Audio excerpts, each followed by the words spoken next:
Hay un ruido en la línea, pero ya está con nosotros el compañero petrolero Sargentoni, nos indica ahí la producción, ¿o no? ¿Sí? Bueno, entonces lo presentamos, él es presidente del Consejo Deliberante de las Varillas y docente, muy activo allí creando iniciativas, así que te saludamos sin más. ¿Cómo estás, Pablo? Aquí Ariel Charotti, Marta Gaitán, te saluda para Timbre la Casta. ¿Qué tal? ¿Cómo les va? Ariel, Marta, buenas noches y a toda la audiencia en este excelente programa. Bueno, tratando de llegar un poco con el análisis de todo esto, bueno, que nos sucede como país y que, bueno, que también en el interior los impactos muchas veces tienen otras características que en las grandes capitales, ¿no? Seguro. Y bueno, ahí en tu comunidad vemos que tenés una activa cuestión en el Consejo en relación a las ordenanzas, la creación de iniciativas que tienen que ver muchos con, eh, por ejemplo, las tierras, algo que te propusiste sobre trabajo, tierra y educación. Si querés comenzar a contarnos por Claro. eso.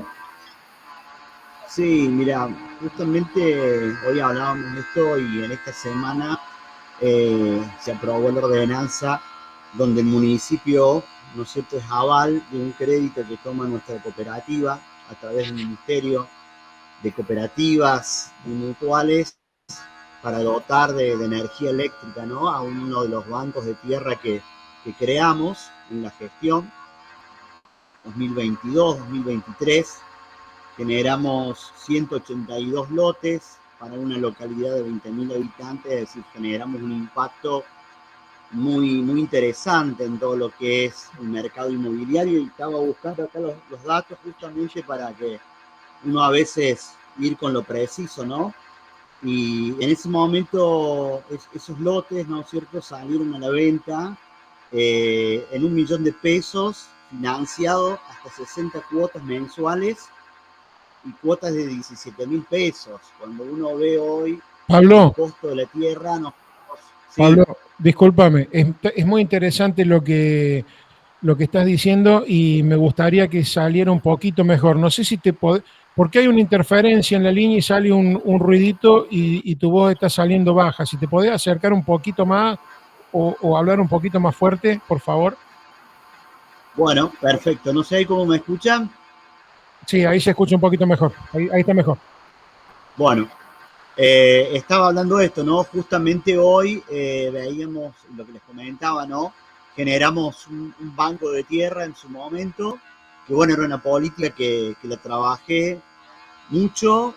También agradecer a los compañeros, ¿no?, del Solidario, que a través de su asesoramiento jurídico, ¿no es cierto?, contable, pudimos lograr hacer una realidad y hoy Las Varillas cuenta con la posibilidad, ¿no es cierto?, de que muchas familias pueden, ¿no es cierto?, tener un acceso. Ya se sortearon estos lotes, ya se los está dotando de infraestructura, de energía, como decía anteriormente. Se ha tomado un crédito, la cooperativa local tomó un crédito a través del Ministerio que se creó de cooperativas y mutuales de la provincia. Y bueno, anoche justamente estábamos aprobando esto y veíamos, ¿no?, la importancia de un Estado presente ahora con esto que uno ve, ¿no?, que a veces es contradictorio porque se escuchan tantos discursos, se ven reflejados en los noticieros, pero yo creo que en realidad muchas veces la gente, por eso decía lo del interior, ¿no? Acá el Estado tiene que estar presente, ¿no? Es decir, nosotros tenemos, ahí te pongo un ejemplo, ¿no? Justamente, y les pongo un ejemplo con respecto a lo que es tierra y lo que es vivienda. Nosotros tenemos un hospital que es regional, ¿sí? Se municipalizó en su momento. Tenemos que recibimos fondos de la provincia, pero no alcanzamos a cubrir el 50% de los gastos que tenemos en sueldo, porque es un hospital regional que cuenta con 70 profesionales, entre ellos médicos, enfermeras, auxiliares y especialistas, y estamos teniendo un déficit de entre 50 y 60 millones de pesos mensuales. Pero hoy es una necesidad en términos de que sabemos que mucha gente ha perdido la cobertura y en nuestro hospital municipal, que sin un Estado presente, municipal en este caso, tenemos a través del FOFIN una ayuda, que es un fondo que viene de la provincia, pero que no podemos, que no cubre, mejor dicho, los costos. Se creó una tasa especial de salud. Pero bueno, resumiendo esto, te pongo dos ejes, ¿no?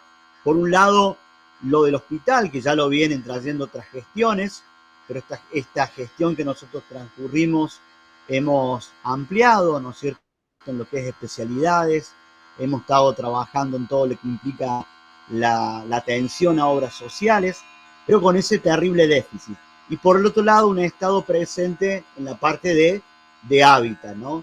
Y muchas veces uno hace esta idea, ¿no? Se pregunta de alguna manera si realmente a veces el vecino es consciente si de un día para el otro desapareciera el Estado en términos de lo que implica la salud, lo que implica el acceso a la tierra, la educación. Creo que eso también nos obliga a repensar lo que de alguna manera tenemos, principios, ideas, políticos que coincidimos, ¿no? De alguna manera cómo estamos comunicando, porque suele pasar esto, ¿no? Que el vecino muchas veces no ve estación del Estado y lo empieza a visualizar cuando realmente lo necesita, y uno lo ve ahora con cosas mucho más amplias, como lo que está sucediendo con el Garrahan, con lo que está sucediendo con lo que tiene que ver con discapacidad.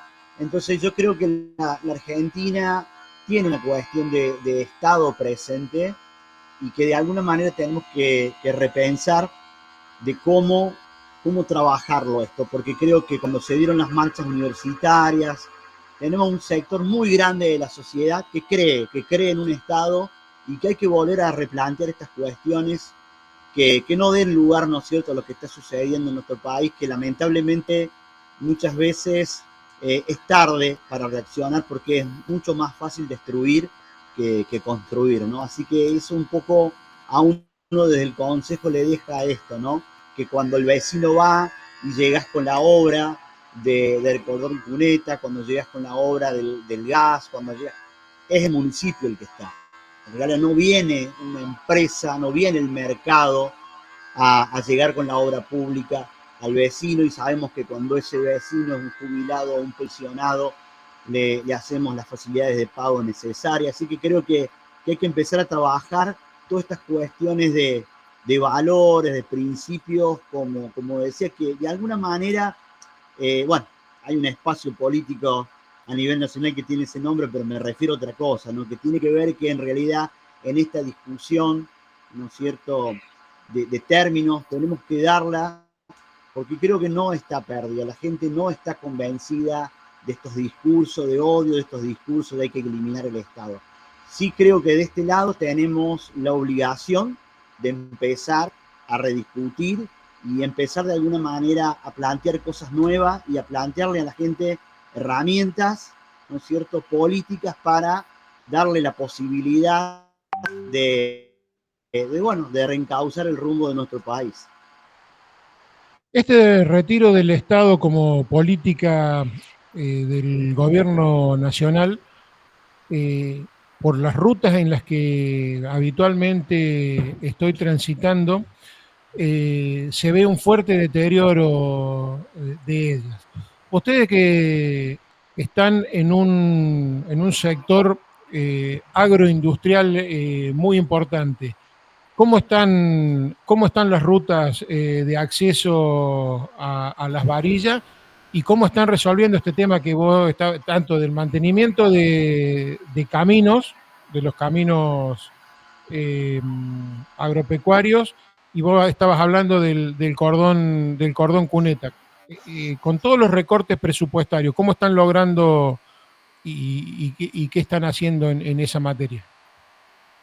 No, el tema de la ruta es un desastre. Nosotros estamos sobre la 158 para ubicar a los oyentes. Tiene que ver entre Villa María y San Francisco. es una ruta nacional, es una ruta del Mercosur, que une países limítrofes y están totalmente detonadas en este tramo, ¿no? Es decir, uno ve las contradicciones, estas rutas de estos pueblos, ¿no es cierto?, de que transcurren más que todo entre San Francisco y Las Varillas, en la época del campo eran las rutas que se cortaban por la pérdida de rentabilidad, ¿no? Y uno hoy ve esas rutas totalmente destrozadas y con lo que conlleva muchas veces que no es menor y que tiene que ver con accidentes, que tiene que ver con, bueno, el impedimento de sacar la producción. En el caso de los caminos rurales se sostienen por lo que son los consorcios camineros, que son gran parte de aporte de los productores, ¿no? Claramente hay un déficit en infraestructura muy importante en esto, entonces decir, bueno, ya roza situaciones que uno puede discutir, un estado un poco más grande, más chico, un estado eficiente, pero acá ya prácticamente hay una desidia porque impacta directamente en lo que tiene que ver en la producción directamente y en el buen vivir de cada día, ¿no es cierto? De que una ruta utilizada por docentes, por estudiantes, por todo, ¿no? El quehacer de la producción y la vida diaria de la gente de la región. Entonces hay un estado totalmente ausente en esto que me preguntás de las rutas, ¿no? Una de las últimas obras que se había hecho en acceso de vialidad nacional fue en 2020, 2021, que fue una de las últimas obras, y después se han hecho retoques, parches, pero cosas que no hacen, ¿no es cierto?, a una mirada integral en lo que tiene que ver en la obra pública. Entonces, esto, ¿no? Y esto, de alguna manera, el vecino lo ve y es donde yo te digo que hay que trabajar sobre esto porque se está dando cuenta, los ciudadanos se dan cuenta en que en realidad esto es inviable, ¿no? Porque acá no hablamos de, como puede pasar en alguna entidad pública, de hablar de sobreempleados, de hablar de gastos. Acá directamente es el abandono en este sentido, ¿no? Entonces hay muchas cosas que ya se empiezan a reflejar y bueno, a mí por eso te recalco esto. Yo creo que hay una mirada de la ciudadanía que empieza a ver estas cuestiones, pero creo que tenemos que la dirigencia no tiene la responsabilidad de crear las condiciones necesarias, que es crear una herramienta política para poder canalizar todo esto, porque si se logra, ¿no es cierto?, como se está dando, visualizar y la gente toma conciencia, pero no tiene una herramienta política, un espacio donde canalizar todo esto, se hace complejo y lo vimos en las últimas elecciones en Cava. Si la gente se queda en casa y no va a votar porque no logra encontrar una herramienta que canalice todo esto, creo que estamos en una situación aún peor, ¿no?, en este sentido. Y en relación a eso, Pablo, ¿sí? ¿Está saliendo? Sí, está saliendo. Pablo, en relación a la democracia participativa para el bienestar de la comunidad, que es de lo que venís hablando, contanos un poco sobre esta iniciativa que tuvieron para la participación de adultos mayores, que, bueno, junto a la juventud es una franja que en las comunidades tiene que estar ahí contemplado, ¿no?, para la vida de la familia. Claro. Mira, nosotros lo planteamos esto como eje de campaña a partir de pensar mecanismos de participación y decisión, que bueno, también son cosas que implica trabajar sobre esto, ¿no? Dejar plasmado que el ciudadano no termina su responsabilidad con ir a emitir su voto, que también hay muchas cosas que se pueden hacer. Nosotros desde la gestión 2 herramientas utilizamos, una que es el presupuesto participativo, que este año vamos a llevar adelante lo que el año pasado la ciudadanía eligió con respecto a una obra específica, y trabajamos también en un programa de extensión legislativa para los adultos mayores, es decir, la posibilidad de que la ciudadanía comience a discutir de qué manera el recurso se utiliza, ¿no? Creo que es clave y fundamental esto para empezar a tener en cuenta y empezar a tener otras lógicas, ¿no? En este sentido, de decir, bueno, a ver, ¿por qué no ¿por qué no la población, por qué no el ciudadano puede comenzar a pequeña escala, como nosotros lo hacemos, a discutirse en qué se gastan los recursos públicos, que en realidad tiene que ver con los aportes que hacemos? También es evidente lo que se ve a diario, cada pueblo, cada municipio, con las instancias de coparticipación. Pero bueno, acá son pequeñas muestras, esto que te decía, del presupuesto participativo, con el tema de los programas de extensión legislativa, donde en realidad podemos generar, ¿no es cierto?, que el ciudadano tome decisiones con respecto, bueno, a cómo utilizar el dinero, cómo utilizar los ingresos, que en última instancia es el que aporta el mismo ciudadano. Y bueno, es un ejercicio que tiene esta intención, ¿no?, de generar una apertura, de generar este crecimiento en lo que es la vocación ciudadana. Y bueno, este año también lo vamos a seguir trabajando, como hace ya mucho tiempo, con el tema de los jóvenes. Es decir, democratizar todas estas cuestiones también creo que es algo que tenemos que tratar de potenciarlo en todas las ciudades, en todos los pueblos, y llevarlo a una agenda. No sé si los oyentes, yo me acuerdo cuando fue el foro de Porto Alegre, y fueron los primeros lugares donde el Partido de los Trabajadores, el PT de Lula, habían planteado ya el tema de presupuesto participativo, ciudades como Rosario, y bueno, en otros lugares del país se lleva adelante, que son ejercicios interesantes para, bueno, movilizar a la población en cuanto a salir de esta lógica únicamente de emitir el voto, ¿no? Pablo, te voy a transmitir una pregunta para vos de parte de un oyente. Me dice lo siguiente: a los de las varillas les sale más barato ir a Buenos Aires en colectivo que a Córdoba. ¿Es así esto? No, acá no es esta realidad. Nosotros en realidad, o sea, las frecuencias que se han dado, hoy ya no tenemos más las mismas frecuencias, ¿sí? Hoy sabemos que el impacto en el interior, sí es importante el tema de viajes, pero no cuando hablamos de larga distancia y cuando hablamos de lo que es el transporte en, en el interior. Nosotros acá, ¿cuál es la realidad? Nosotros acá la gente va a trabajar en bicicleta, es decir, nuestra ciudad no tiene esos gastos en estas cuestiones. Y lo que es los costos hacia Buenos Aires se han reducido mucho lo que es las frecuencias en este sentido, y los costos no están en estos números que están planteando. Mira, yo trabajo en un profesorado, y nosotros, te digo, en el interior, si no tuviésemos el boleto educativo, todos los profesorados de acá en la región tendríamos que haber cerrado ya, porque nos quedamos sin alumnos. Esa es la realidad del tema del transporte, ¿sí? En ese sentido. Hoy en el interior, sin el boleto educativo, habría muchas localidades que, como las nuestras, que tenemos profesorado, pero te lo puedo hacer extensivo a Villa María, te lo puedo hacer extensivo a San Francisco, sin boleto educativo no tendríamos alumnos. Así que lo del transporte es integrar la mirada, y bueno, tiene que ver con esto, ¿no? Pero no es una cuestión de costo que nos sale más barato, y las frecuencias se han reducido.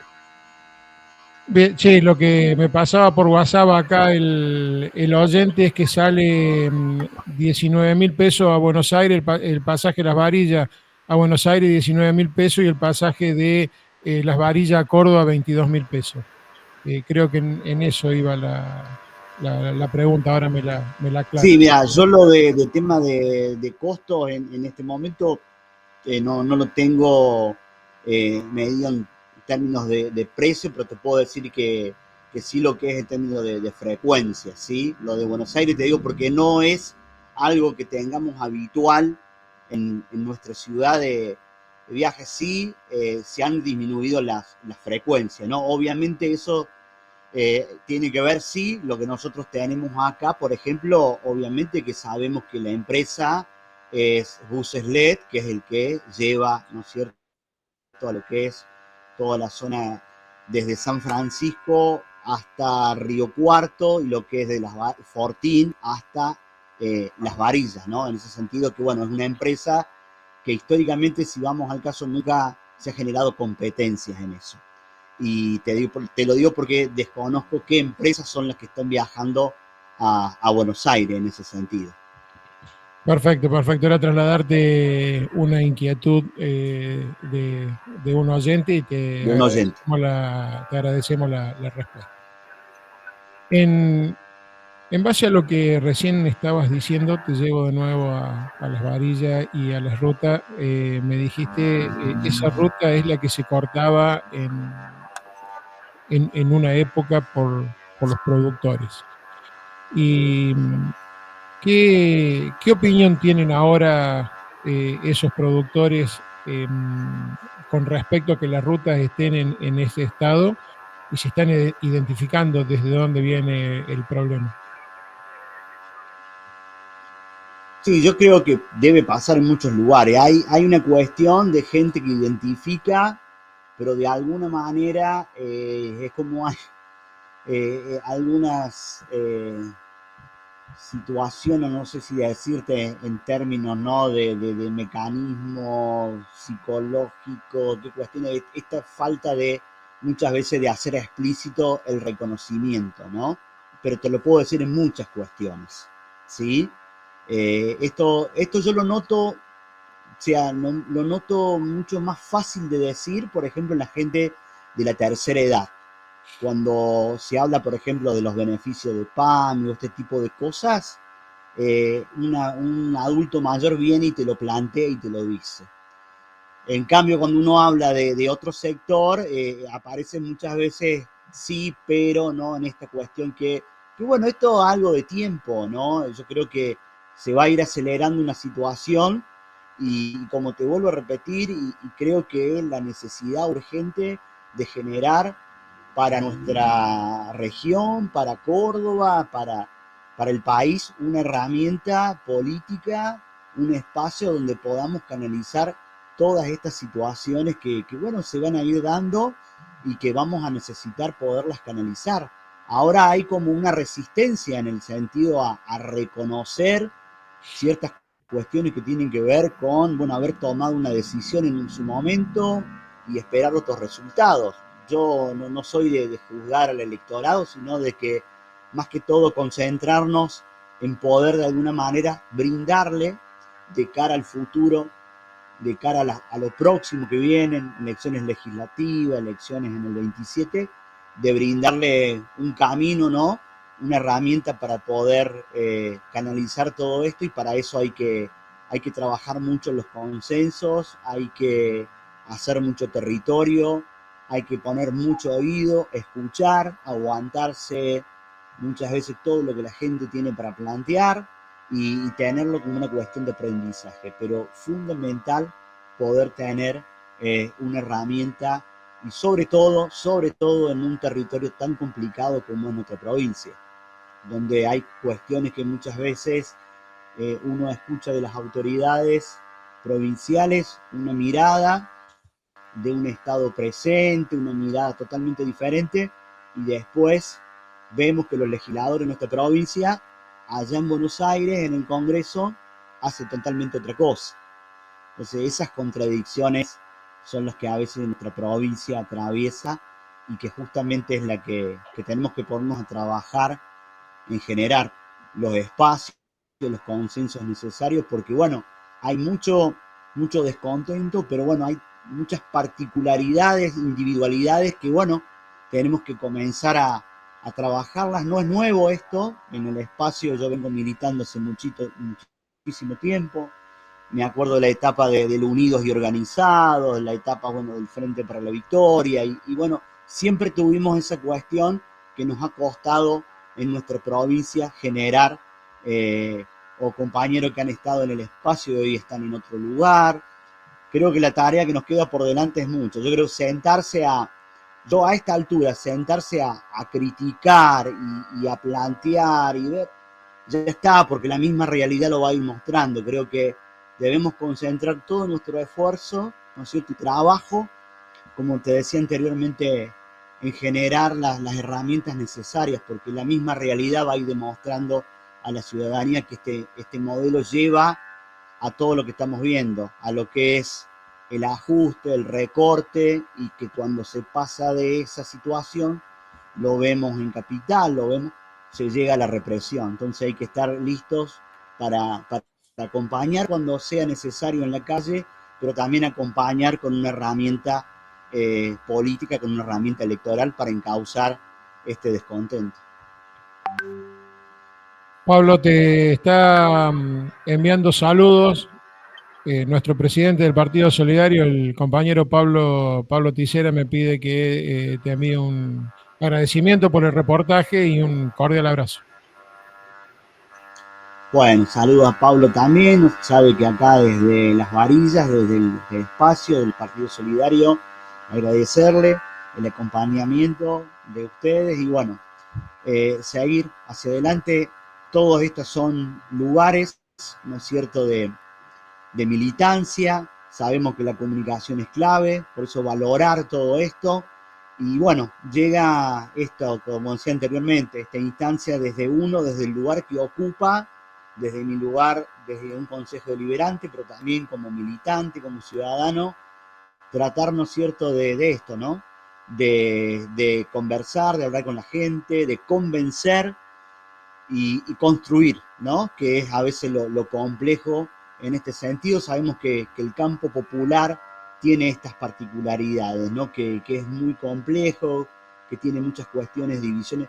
Sabemos que los otros sectores conservadores, la derecha ya tiene alineado todo esto y que a veces desde este sector es más complejo. Creo que hoy la responsabilidad de la dirigencia es aún mayor y también estas instancias son buenas para ver quién está de cada lado, ¿no? En este sentido, no para juzgar, ¿no? Sino de ver de alguna manera dónde ha estado uno trabajando y sucede esto. Yo le digo a los compañeros que a veces no hay que desmoralizarse, que esto no es una cuestión lineal, la construcción, y que la lucha es permanente, es hasta el último. No creamos que cuando en su momento decíamos la década ganada ya estaba, y creo que ahí ese fue un error también, en aflojar en todo eso. Nos ha faltado más debate ideológico, porque ganar una elección se gana, pero después que se gana la elección hay que saber qué hacer con el poder y con el gobierno, ¿no? Y creo que eso no puede volver a pasar. Pero bueno, ahora estamos en la instancia de, como te decía, y de crear algo como herramienta política para ofrecerle a la ciudadanía. Te agradezco mucho, Pablo. Me entusiasma que cuando hablamos con vos tenés esta actitud de no quedarte en ver solamente lo que está mal o criticar lo que se está haciendo, sino tener una actitud propositiva. Así que te Mira, agradezco. hoy la pelota está puesta, gracias, la pelota está puesta de nuestro lado. Hay que jugar bien en el sentido de decir, bueno, a ver, vamos a buscar a los mejores hombres, los mejores dirigentes, las mejores mujeres. Los tenemos en el campo nacional y popular, es ver cuáles son los mecanismos, cómo tenemos que articular. Nosotros, por ejemplo, vivimos en un departamento muy grande, hay que viajar mucho, eso cuesta.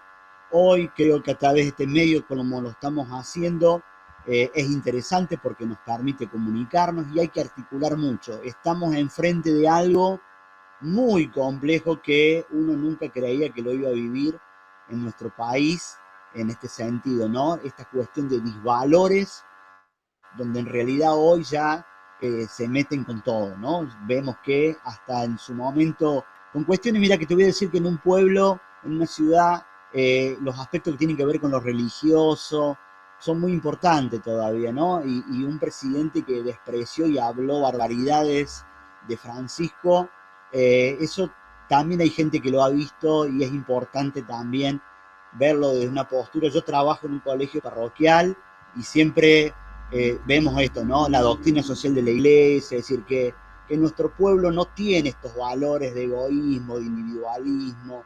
No, la Argentina no es esto, es otra cosa. Así que bueno, hay que trabajar en todas esas cuestiones. Pablo, muchísimas gracias. Pablo Sargentoni, compañero del Partido Solidario. Te agradecemos enormemente no solo por esta entrevista, sino por ser ahí el nexo entre una fuerte identidad de Las Varillas su cultura y las necesidades de ese lugar, de esa región, canalizando todas las inquietudes y, por supuesto, haciendo una fuerte preponderancia de las necesidades de la comunidad, de la población. Va a ser hasta próximas instancias que nos encontremos y, bueno, ¿hay otra pregunta acá en el chat? ¿A dónde? No, es un saludo. Me pide Pablo también que saludemos al intendente Mauro Daniele de parte de él y la compañera Claudia Forni también por WhatsApp le está enviando saludos a Pablo. Y felicitaciones por el trabajo que viene. Perfecto, muchas gracias a ustedes, compañeros, y bueno, a disposición para cualquier momento. Muchísimas gracias. Gracias.